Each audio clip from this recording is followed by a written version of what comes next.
ಆತ್ಮೀಯ ಬಂಧುಗಳೇ, ಶ್ರೀಮದ್ ಭಾಗವತಂ ಸ್ಕಂದ 3 ಭಾಗ 2 ಅಧ್ಯಾಯ 24 ಕರ್ದಮ ಮುನಿಗಳ ವೈರಾಗ್ಯ. ಇದರಿಂದ ಇವತ್ತು 4ನೇ ಶ್ಲೋಕವನ್ನ ತಿಳ್ಕೊಳ್ಳೋಣ. ಶ್ಲೋಕ 4. ಸ ತ್ವಯಾರಾಧಿತ ಶುಕ್ಲೋ ವಿತನ್ವನ್ ಮಾಮಕಂ ಯಶಃ ಚೇತ್ತಾ ತೇ ಹೃದಯ ಗ್ರಂಥಿ ಮೌದರ್ಯೋ ಬ್ರಹ್ಮಭಾವನಃ. ಅನುವಾದ: ನಿನ್ನಿಂದ ಆರಾಧಿತನಾದ ದೇವೋತ್ತಮ ಪುರುಷನು ನನ್ನ ಹೆಸರನ್ನು ಕೀರ್ತಿಯನ್ನು ಹಬ್ಬಿಸುವನು. ನಿನ್ನ ಮಗನಾಗಿ ಮತ್ತು ಬ್ರಹ್ಮಜ್ಞಾನವನ್ನು ಬೋಧಿಸಿ ಅವನು ನಿನ್ನ ಹೃದಯ ಗ್ರಂಥಿಯನ್ನು ಛೇದಿಸುವನು. ಇದು ಶ್ಲೋಕ ಮತ್ತೆ ಅದರ ಅನುವಾದ. ಈಗ ಭಾವಾರ್ಥದ ಮೂಲಕ ನಾವು ಇದರ ಅರ್ಥವನ್ನ ತಿಳ್ಕೊಳ್ಳೋದಕ್ಕೆ ಪ್ರಯತ್ನ ಮಾಡೋಣ. ಓದ ಭಾಗದಲ್ಲಿ ನಾವೇನ್ ತಿಳ್ಕೊಂಡಿದ್ವಿ? ಕರ್ದಮ ಮುನಿಗಳು ಭಗವಂತ ವಿಷ್ಣುವಿನ ಮಾತುಗಳನ್ನ ಸ್ಮರಣೆ ಮಾಡಿಕೊಂಡು ಸ್ವಯಂಭುವ ಮನುವಿನ ಮಗಳಾದಂತ ದೇವಹೂತಿ ವೈರಾಗ್ಯಯುಕ್ತವಾಗಿ ಮಾತಾಡ್ತಾ ಇದ್ಲು. ಅವಳಿಗೆ ಕರ್ದಮ ಮುನಿಗಳು ಹೇಳ್ತಾರೆ, ನೀನು ನಿರಾಶಳಾಗಬೇಡ, ನೀನ್ ನಿಜವಾಗ್ಲೂ ಕೂಡ ಹೊಗಳೋದಕ್ಕೆ ಯೋಗ್ಯತೆ ಇರುವಂಥವಳು, ಅಂದ್ರೆ ನಿನ್ನನ್ನ ಹೊಗಳಬೇಕು, ಶ್ಲಾಘನೀಯಳು. ಅಚ್ಯುತನಾದಂತ ಭಗವಂತ ಸ್ವಲ್ಪ ಸಮಯದಲ್ಲೇ ನಿನ್ನ ಮಗನಾಗಿ ನಿನ್ನ ಗರ್ಭದಲ್ಲಿ ಪ್ರವೇಶ ಮಾಡ್ತಾನೆ. ಯಾಕಂದ್ರೆ ನೀನು ಪವಿತ್ರವಾದಂತ ವ್ರತಗಳನ್ನ ಕೈಗೊಂಡಿದ್ಯಾ, ನಿನ್ನನ್ನ ಭಗವಂತ ಅನುಗ್ರಹಿಸ್ತಾನೆ. ಅದಕ್ಕೋಸ್ಕರ ನೀನು ಇಂದ್ರಿಯ ನಿಗ್ರಹದಿಂದ, ಧಾರ್ಮಿಕ ಆಚರಣೆಗಳಿಂದ, ತಪಸ್ಸುಗಳಿಂದ ಮತ್ತೆ ದ್ರವ್ಯ ದಾನದಿಂದ, ಮಹಾಶ್ರದ್ಧೆಯಿಂದ ಭಗವಂತನನ್ನ ಆರಾಧಿಸ್ಬೇಕು ಅಂತ ಹೇಳ್ತಾರೆ. ಅಂದ್ರೆ ಆ ಭಗವಂತನೇ ನಿನ್ನ ಮಗನಾಗಿ ಹುಟ್ಟಿ ಬರ್ತಾನೆ ಅನ್ನೋದನ್ನ ಹೇಳ್ತಾರೆ. ಈಗ ಮುಂದುವರೆದು ಹೇಳ್ತಾರೆ, ನಿನ್ನಿಂದ ಆರಾಧಿತನಾದಂತಹ ಆ ಭಗವಂತ ನನ್ನ ಹೆಸರನ್ನು ಕೀರ್ತಿಯನ್ನು ಹಬ್ಬಿಸ್ತಾನೆ. ನಿನ್ನ ಮಗನಾಗಿ ಮತ್ತೆ ಬ್ರಹ್ಮಜ್ಞಾನವನ್ನ ಬೋಧಿಸಿ ಅವನು ನಿನ್ನ ಹೃದಯ ಗ್ರಂಥಿಯನ್ನ ಛೇದಿಸ್ತಾನೆ. ಅಂದ್ರೆ ನಿನಗೆ ಬ್ರಹ್ಮಜ್ಞಾನವನ್ನ ಕೊಡ್ತಾನೆ ಅವನು. ಅದರಿಂದ ಏನಾಗುತ್ತೆ, ನಿನ್ನ ಹೃದಯ ಗ್ರಂಥಿಯನ್ನು ಕೂಡ ಅವನು ಛೇದಿಸ್ತಾನೆ ಅಂತ, ಅಂದ್ರೆ ಆ ಹೃದಯದ ಗಂಟನ್ನ ಬಿಡಿಸ್ತಾನೆ ಅಂತ ಅಂದ್ಬಿಟ್ಟು ಹೇಳ್ತಾರೆ. ಇಲ್ಲಿ ತಾಯಿಗೆ ಮಗ ಉಪದೇಶ ಮಾಡುವಂತ ಒಂದು ಸಂದರ್ಭ ಬರುತ್ತೆ ಅಂತ ಹೇಳ್ತಾ ಇರೋದು. ಸೊ ನಾನಲ್ಲ, ನಿನ್ನ ಮಗ ಬಂದು ಇದನ್ನ ಮಾಡ್ತಾನೆ ಅಂತ ಅಂದ್ಬಿಟ್ಟು ಹೇಳ್ತಾರೆ. ಈಗ ಭಾವಾರ್ಥದಲ್ಲಿ ಗುರುಗಳೇನ್ ಹೇಳಿದ್ದಾರೆ ಅಂತ ತಿಳ್ಕೊಳ್ಳೋಣ. ಸಾಮಾನ್ಯವಾಗಿ ದೇವೋತ್ತಮ ಪರಮಪುರುಷನು ಸರ್ವಜನರ ಹಿತಕ್ಕಾಗಿ ಆಧ್ಯಾತ್ಮಿಕ ಜ್ಞಾನವನ್ನು ಪ್ರಸಾರ ಮಾಡಲು ಬರುವಾಗ ಓರ್ವ ಭಕ್ತನ ಮಗನಾಗಿ ಆತನ ಭಕ್ತಿ ಸೇವೆಗೆ ಒಲೆದು ಅವತರಿಸುವನು. ದೇವೋತ್ತಮ ಪರಮಪುರುಷನು ಪ್ರತಿಯೊಬ್ಬನಿಗೂ ಜನಕನಾಗಿರುವನು. ಆದುದರಿಂದ ಯಾರೊಬ್ಬನೂ ಅವನ ಜನಕನಲ್ಲ, ಆದರೆ ಅವನು ತನ್ನ ಅಚಿಂತ್ಯವಾದ ಶಕ್ತಿಯಿಂದ ತನ್ನ ಭಕ್ತರಲ್ಲಿ ಕೆಲವರನ್ನು ತನ್ನ ತಂದೆ ತಾಯಿಗಳೆಂದು ಅಥವಾ ವಂಶಜರೆಂದು ಅಂಗೀಕರಿಸುವನು. ನೋಡಿ, ಇಲ್ಲಿ ಏನ್ ಹೇಳ್ತಾ ಇದ್ದಾರೆ ಅಂದ್ರೆ, ಭಗವಂತ ಎಲ್ಲರಿಗೂ ಒಳಿತು ಮಾಡೋದಕ್ಕೋಸ್ಕರ ಮತ್ತೆ ಎಲ್ಲರ ಒಳಿತು ಯಾವ್ದ್ರಲ್ಲಿದೆ ಹೇಳಿ? ಜ್ಞಾನದಲ್ಲಿ, ತಿಳುವಳಿಕೆಯಲ್ಲಿ ಇರುವಂಥದ್ದು. ಅದಕ್ಕೋಸ್ಕರನೇ ಎಲ್ಲರಿಗೂ ಒಳ್ಳೇದಾಗ್ಲಿ ಅಂತ ಆಧ್ಯಾತ್ಮಿಕ ಜ್ಞಾನವನ್ನ ಪ್ರಸಾರ ಮಾಡೋದಕ್ಕೋಸ್ಕರ ಅವನು ಬರ್ಬೇಕಾಗತ್ತೆ ಇಲ್ಲಿ ಈ ಜಗತ್ತಿಗಲ್ವಾ. ಆಗ ಒಬ್ಬ ಭಕ್ತನ ಮಗನಾಗಿ ಹುಟ್ಟುತ್ತಾನೆ. ಯಾಕೆ? ಅವನು ಅಷ್ಟು ಚೆನ್ನಾಗಿ ಭಕ್ತಿ ಸೇವೆ ಮಾಡ್ತಿರ್ತಾನೆ. ಆ ಭಕ್ತಿಯನ್ನ ನೋಡಿ ಅವನ ಮನೆಯಲ್ಲಿ ಅವನು ಅವತಾರ ತಗೊಳ್ತಾನೆ. ಭಗವಂತನೇ ಎಲ್ಲರಿಗೂ ತಂದೆ ಆಗಿದ್ದಾನೆ. ಅವನಿಗೆ ಯಾರೂ ತಂದೆ ಅಲ್ಲ. ಆದ್ರೆ ಅವನು ತನ್ನ ಅಚಿಂತ್ಯವಾದ ಶಕ್ತಿಯಿಂದ ಏನ್ ಮಾಡ್ತಾನೆ, ತನ್ನ ಭಕ್ತರ ಮನೆಯಲ್ಲಿ ಕೆಲವರಿಗೆ ತಂದೆ ತಾಯಿಯ ಸ್ಥಾನವನ್ನ ಕೊಡ್ತಾನೆ, ಅಥವಾ ಕೆಲವರನ್ನ ನನ್ನ ಅಂಶಜರು ಅಂತ ಅವನು ಅಂಗೀಕರಿಸ್ತಾನೆ ಅಂತ ಇಲ್ಲಿ ಹೇಳಿದ್ದಾರೆ. ಆಧ್ಯಾತ್ಮಿಕ ಜ್ಞಾನವು ಹೃದಯ ಗ್ರಂಥಿಯನ್ನು ಛೇದಿಸುವುದೆಂದು ಇಲ್ಲಿ ವಿವರಿಸಲಾಗಿದೆ. ಜಡ ಮತ್ತು ಚೇತನ ಎಂಬುದು ಮಿಥ್ಯಾಹಂಕಾರದಿಂದ ಗಂಟು ಕಟ್ಟಿರುತ್ತವೆ. ತನ್ನನ್ನು ಜಡದೊಂದಿಗೆ ಗುರುತಿಸಿಕೊಳ್ಳುವುದೇ ಹೃದಯ ಗ್ರಂಥಿ ಎನಿಸುವುದು. ಅದು ಎಲ್ಲ ಬದ್ಧಾತ್ಮರಲ್ಲಿ ಇರುತ್ತದೆ ಮತ್ತು ಲೈಂಗಿಕ ಜೀವನದಲ್ಲಿ ಅನುರಾಗವು ಹೆಚ್ಚಾದ ಹಾಗೆಲ್ಲ ಅದು ಮತ್ತಷ್ಟು ಬಿಗಿಯಾಗುತ್ತದೆ. ನೋಡಿ ಏನ್ ಹೇಳ್ತಾ ಇದ್ದಾರೆ ಅಂದ್ರೆ, ಇಲ್ಲಿ ಹೃದಯ ಗ್ರಂಥಿ ಅನ್ನುವಂತ ಒಂದು ಶಬ್ದವನ್ನ ಉಪಯೋಗ ಮಾಡಿದ್ದಾರೆ. ಅಂದ್ರೆ ಹೃದಯದ ಗಂಟು ಅಂತ ಅರ್ಥ. ಅದಕ್ಕೆ ಆಧ್ಯಾತ್ಮಿಕ ಜ್ಞಾನ ಆ ಹೃದಯದ ಗಂಟನ್ನ ಬಿಡಿಸುತ್ತೆ ಅಂತ ಹೇಳಿದ್ದಾರೆ. ಏನು ಆ ಗಂಟು ಅಂತಂದ್ರೆ, ಈ ಜಡ ಮತ್ತೆ ಚೇತನ ಅನ್ನುವಂಥದ್ದು. ಈಗ ಈ ದೇಹ ಜಡವಾಗಿರುವಂಥದ್ದು, ಅದರಲ್ಲಿರುವಂತ ಆತ್ಮ ಚೈತನ್ಯ.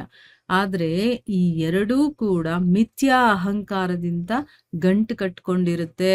ಇದೆರಡರಲ್ಲಿ ಯಾವ್ದು ಸರಿ ಅಂತನೂ ನಮಗೆ ಗೊತ್ತಿರೋದಿಲ್ಲ.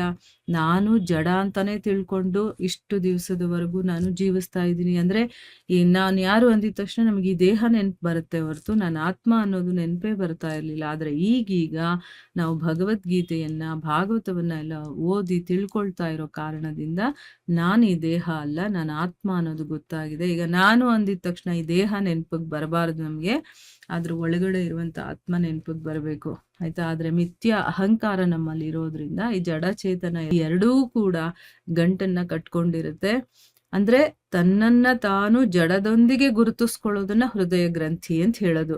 ಅದ್ ಎಲ್ಲ ಬದ್ಧಾತ್ಮರಲ್ಲೂ ಇರುತ್ತೆ. ಯಾರು ಲೈಂಗಿಕ ಜೀವನದಲ್ಲಿ ತುಂಬಾ ಆಸಕ್ತರಾಗಿರ್ತಾರೋ ಅದ್ ಹೆಚ್ಚಾದಷ್ಟೆಲ್ಲ ನಮಗೆ ಈ ಗಂಟನ್ನೋದು ಇನ್ನೊಂದಷ್ಟು ಬಿಗಿಯಾಗ್ತಾ ಹೋಗುತ್ತೆ ಅನ್ನೋದು ಇದರ ಅರ್ಥ. ಈ ಭೌತ ಜಗತ್ತು ಹೆಣ್ಣು ಗಂಡುಗಳ ಒಳಗಣ ಆಕರ್ಷಣೆಯ ವಾತಾವರಣವೆಂದು ವೃಷಭದೇವನು ತನ್ನ ಮಕ್ಕಳಿಗೆ ವಿವರಣೆ ನೀಡಿದ್ದನು. ಆ ಆಕರ್ಷಣೆಯು ಹೃದಯದೊಳಗೆ ಒಂದು ಗಂಟಿನ ಆಕಾರವನ್ನು ತಾಳುವುದು ಮತ್ತು ಭೌತಿಕ ಅನುರಾಗದಿಂದ ಅದು ಇನ್ನಷ್ಟು ದೃಢಗೊಳ್ಳುವುದು. ಭೌತಿಕ ಆಸ್ತಿಪಾಸ್ತಿಗಳು, ಸಮಾಜ, ಮೈತ್ರಿ ಮತ್ತು ಪ್ರೇಮಗಳಲ್ಲಿ ಅತ್ಯಾಶೆ ಪಡುವವರಿಗೆ ಈ ಅನುರಾಗದ ಗಂಟು ಬಹಳ ಬಲಿಷ್ಠವಾಗುವುದು.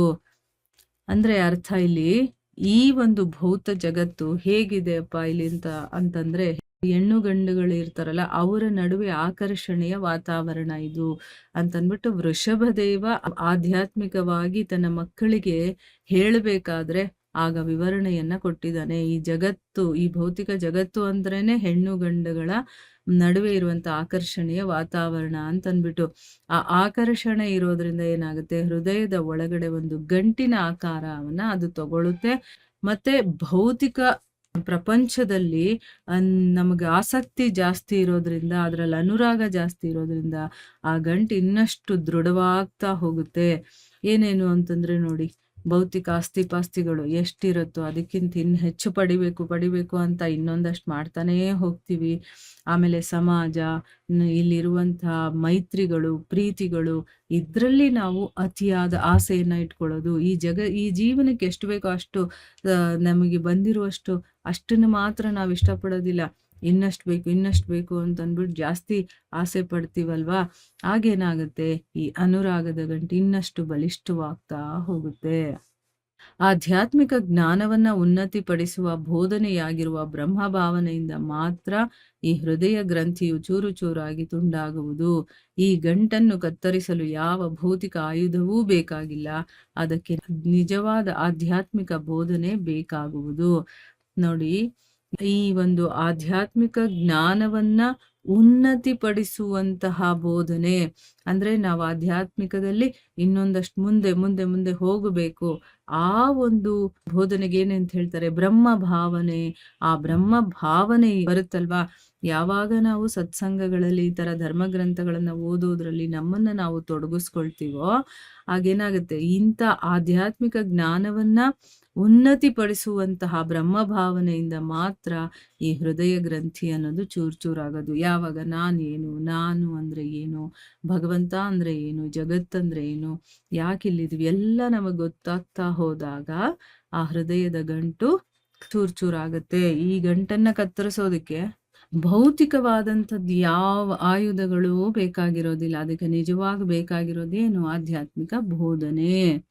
ಕರ್ದಮ ಮುನಿಯು ತನ್ನ ಪತ್ನಿಯಾದ ದೇವಹೂತಿಗೆ ಭಗವಂತನು ಆಕೆಯ ಮಗನಾಗಿ ಬರುವನೆಂದು ಭೌತಿಕ ತಾದಾತ್ಮ್ಯದ ಗಂಟನ್ನು ಕತ್ತರಿಸುವುದಕ್ಕಾಗಿ ಆಧ್ಯಾತ್ಮಿಕ ಜ್ಞಾನವನ್ನು ಪ್ರಸಾರ ಮಾಡುವನೆಂದು ಉಪದೇಶಿಸಿದನು.